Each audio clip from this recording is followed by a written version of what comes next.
Kashmir 360 degree, हर एक picture आपके सामने होगी, हर एक पार्टी की बात होगी, चाहे वो बीजेपी हो या फिर कांग्रेस हो, पीडीपी हो या फिर नेशनल कॉन्फ्रेंस हो। जाहिर बात है कि हर पार्टी के लिए यह चुनाव बहुत अहम है और खासकर वो पार्टियां जिनकी पहचान ही जम्मू कश्मीर से जुड़ी हुई है। सवाल यह है कि क्या गठबंधन की ताकत से विपक्षी पार्टियां बीजेपी को चुनौती देंगी? 37 साल बाद एनसीपी कांग्रेस गठबंधन के लिए क्यों राजी हुई? इसके लिए जम्मू कश्मीर की राजनीतिक स्थिति को हमें समझना होगा। जम्मू कश्मीर में अगर आप सीटों के समीकरण को समझेंगे तो आपको यह समझ में आएगा कि यहां पर विधानसभा चुनाव 10 साल पहले यानी कि 2014 में हुए थे। तब कुल मिलाकर यहां पर 87 सीटें थी, 87 सीटें, 37 सीटें जो कि जम्मू में थी, 46 सीटें कश्मीर में थी और 4 सीटें लद्दाख क्षेत्र में आती थीं। फिर उसके बाद बदलाव हुआ, अनुच्छेद 370 हटा, उसको एब्रोगेट किया गया और फिर हुआ परिसीमन, डिलिमिटेशन। इसके बाद कुल मिलाकर अब सीटों की संख्या बढ़ चुकी है, कुल मिलाकर हो चुकी है 90 सीटें परिसीमन के बाद। और सीटों का समीकरण इलाके में कैसा कैसा नजर आता है, जहां पर एक तरफ जम्मू में 6 सीटें बढ़ी, अब हो चुकी हैं वहां पर 43 सीटें और 1 सीट बढ़ने के साथ ही कश्मीर में अब हो चुकी हैं 47 सीटें, यानी कि 43 जम्मू में, 47 कश्मीर में। जबकि लद्दाख अब क्योंकि अलग केंद्र शासित प्रदेश बन चुका है।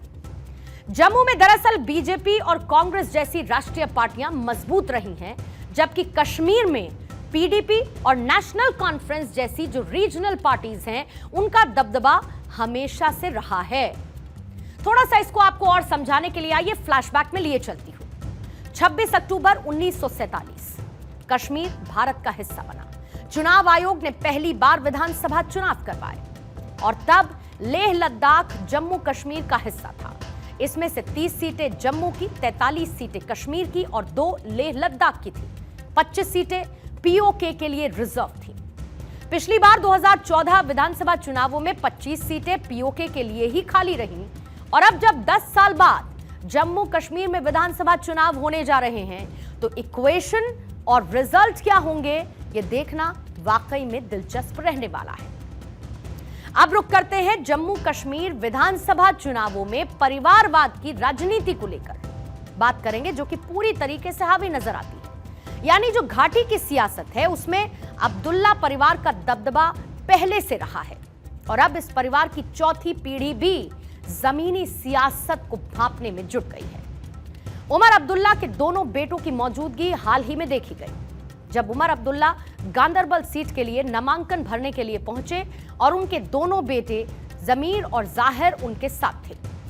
ऐसा नजारा बडगाम में भी देखने को मिला जब उमर बडगाम सीट पर अपना नामांकन भरने के लिए पहुंचे थे। जो अब्दुल्ला परिवार है उसमें पहले शेख अब्दुल्ला, फिर उसके बाद फारूक अब्दुल्ला, फिर उमर अब्दुल्ला और अब उमर अब्दुल्ला के दोनों बेटे जहीर और जमीर आने वाले समय में संभावित तौर पर अपना पॉलिटिकल करियर शुरू कर सकते हैं। जो जम्मू कश्मीर की पॉलिटिक्स है उसमें परिवारवाद के मामले में दूसरे नंबर पर आता है मुफ्ती परिवार। वो भी अपनी एक लेगेसी को कैरी फॉरवर्ड करते हुए चल रहा है। मुफ्ती परिवार की जो तीसरी पीढ़ी है, 3rd जनरेशन है, वो अब चुनावी रण में उतर चुकी है। पूर्व गृह मंत्री और पूर्व सीएम मुफ्ती मोहम्मद सैयद की बेटी महबूबा मुफ्ती और फिर उसके बाद उनकी बेटी आई इल्तिजा मुफ्ती, जो कि दक्षिण कश्मीर के बिजबहरा सीट से चुनाव लड़ रही हैं। इल्तिजा के चुनावों में खड़े होने का अंदाजा पहले से ही लगाया जा रहा था, लेकिन महबूबा मुफ्ती खुद को आगे न कर इल्तिजा को आगे कर देंगी, इसका किसी को भी अंदाजा नहीं था।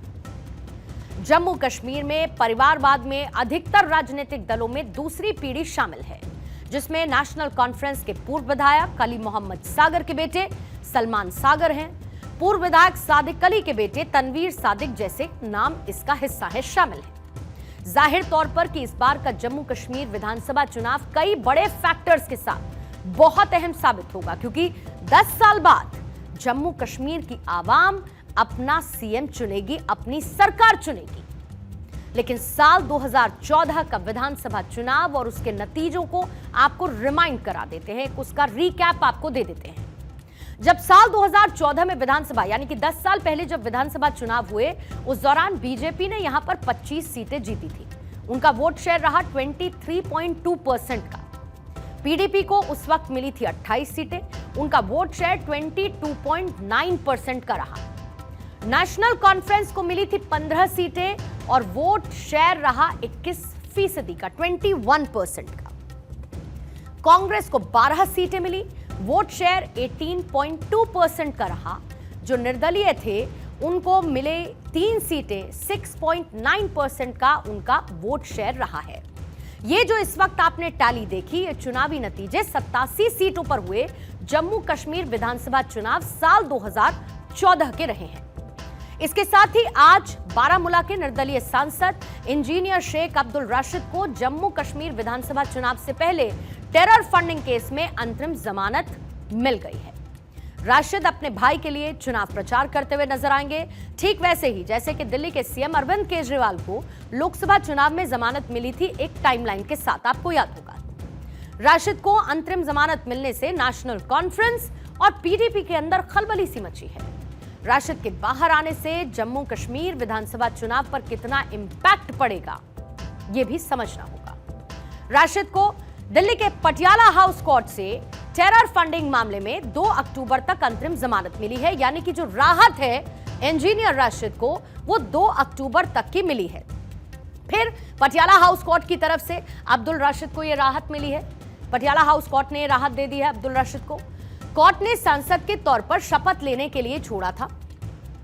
इसके साथ ही अवामी इत्तेहाद पार्टी विधानसभा चुनाव में हिस्सा ले रही है। यही वजह है कि जो नेशनल कॉन्फ्रेंस है, पीडीपी है, उनमें इस अंतरिम जमानत के बाद एक खलबली सी मची है। बारामूला लोकसभा सीट से निर्दलीय सांसद ये चुने गए थे इंजीनियर राशिद। नेशनल कॉन्फ्रेंस नेता उमर अब्दुल्ला को इन्होंने शिकस्त दे दी थी, इसीलिए नेशनल कॉन्फ्रेंस चिंता में है। उमर अब्दुल्ला को साल 2024 में जब आम चुनाव हुआ तो भारी अंतर के साथ हरा दिया था। उमर अब्दुल्ला हार गए थे इन्हीं से। जेल में रहते हुए बारामूला सीट से इन्होंने जीत हासिल की थी इंजीनियर राशिद ने। अब साल 2016 जब टेरर फंडिंग के आरोप में इंजीनियर राशिद की गिरफ्तारी हुई थी, फिर चुनाव वहीं से उन्होंने लड़ा। कश्मीरी कारोबारी से जुड़े हुए केस के दौरान उनका नाम सामने आया था। टेरर फंडिंग से जुड़ा हुआ ये पूरा मामला था। एनआईए ने इसके साथ ही शाह बटाली से अलगाववादियों के लिए फंडिंग के आरोप में इनकी गिरफ्तारी हुई थी। अगली लाइन जल्दी से रखेंगे, ये इनका पूरा का पूरा ब्यौरा है। इंजीनियर राशिद की किस तरीके से अब एंट्री होती हुई नजर आ रही है और जाहिर है कि अब एक राहत इनको मिलती हुई नजर आ रही है। बारामूला के सांसद हैं इंजीनियर राशिद। जेल से बाहर निकलने के बाद भारत 24 के साथ उन्होंने एक्सक्लूसिव बातचीत की। ये कहा कि आर्टिकल 370 के बाद कश्मीर में कोई विकास नहीं हुआ। इसके साथ ये भी कहा कि मेरा एनडीए और इंडिया गठबंधन से कोई लेना देना नहीं। कश्मीर में अपने लोगों को एकजुट करने के लिए आया हूं, मैं बांटने के लिए नहीं आया। धारा 370 को लेके अगर हम घाटी की बात करें, बार बार ये कहा जा रहा है काफ़ी विकास हुआ है, तमाम चीज़ें वहाँ पे बदली हैं। क्या ये लड़ाई धारा 370 को लेके जो आप लड़ रहे हैं, घाटी के विकास को आप नहीं चाहते, ऐसा इस तरीके का एजेंडा लेके जा रहे हैं? धारा 370 में विकास का रिश्ता क्या है? कहीं 370 में लिखा है कि विकास मत करो। उसका एक कोई, it is absolutely shameful thing we they are telling. Vikas का उसे लेना देना क्या है? चुनाव नजदीक है, किसको सपोर्ट करेंगे, किस तरीके की रणनीति होगी? जब सपोर्ट करूं, जेल में मैं मरूं, मैं किसकी सपोर्ट? वो मुझे सपोर्ट करें जो मेरी विचारधारा के साथ। हाथ में काला बैंड पहन के आए सर, बार बार इसलिए कि 5 अगस्त को जो हुआ अनएक्सेप्टेबल। बहुत बहुत धन्यवाद। कैमरामैन परवेज के साथ गौरव मिश्रा, भारत 24 दिल्ली। आप जरा सोचिए, राशिद साहब को आज के नए कश्मीर में न कोई विकास दिखता है, न युवाओं के लिए रोजगार दिखता है और ना ही पत्थरबाजी का गुजरा वो वक्त जो कश्मीर में काले साए की तरह था। आज जिन हाथों में कल तक पत्थर थे, उन हाथों में किताबें हैं। वो कश्मीर को खुशहाल देखना चाहते हैं। भारत के मुकुट जम्मू कश्मीर को मोदी सरकार में एक नई पहचान मिली है। अब दुनिया भर में मेड इन कश्मीर प्रोडक्ट्स धूम मचा रहे हैं और आज जम्मू कश्मीर नए युग में प्रवेश कर चुका है। घाटी में इंफ्रास्ट्रक्चर मजबूत हुआ। कश्मीर का विकास इंजन किस रफ्तार से भाग रहा है, उसकी तस्वीरें आज पूरी दुनिया देखती है और न सिर्फ देखती है बल्कि बदलते कश्मीर की तारीफ करती है। और जिनको अभी आपने सुना, इंजीनियर राशिद को, उनको ये सब कुछ दिखाई नहीं देता, लेकिन उन्हें देखना चाहिए। उधर नेशनल कॉन्फ्रेंस के उपाध्यक्ष उमर अब्दुल्ला ने कहा है कि जेल में बंद सांसद इंजीनियर राशिद को कश्मीर के लोगों की सेवा करने के लिए नहीं बल्कि वोट जुटाने के लिए जमानत दी गई है। मुझे अफसोस इस बात का है कि उनकी रिहाई सिर्फ 20 दिन के लिए, सिर्फ इलेक्शन के लिए है। बारामूला के लोगों से, और मैं जब बारामूला की बात कर रहा हूँ, मैं बारामूला पार्लिमानी हलके की बात कर रहा हूँ, जिसमें कुपवारा भी है, बांडीपुर भी है, बडगाम के 2 इलाके हैं। इनके वोटरों से इलेक्शन के दौरान ये कहा गया था कि इंजीनियर रशीद को वोट दो, ये जेल से छूट जाएगा, लेकिन नहीं छूटा। निकला सिर्फ 20 दिन के लिए, ताकि लोगों के वोट हासिल हों, और फिर इसको वापस जाना पड़ेगा। एमपी के काम कर नहीं सकता, पार्लियामेंट जाके उनके लिए बात कर नहीं सकता।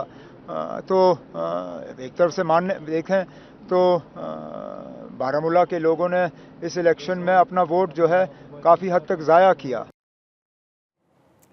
महबूबा मुफ्ती ने भी इस पर सवाल उठाए हैं और वो ये कहती है कि राशिद को जमानत पार्लियामेंट सेशन के दौरान मिलनी चाहिए थी, ताकि आम लोगों की समस्याओं पर वो ध्यान दे सके।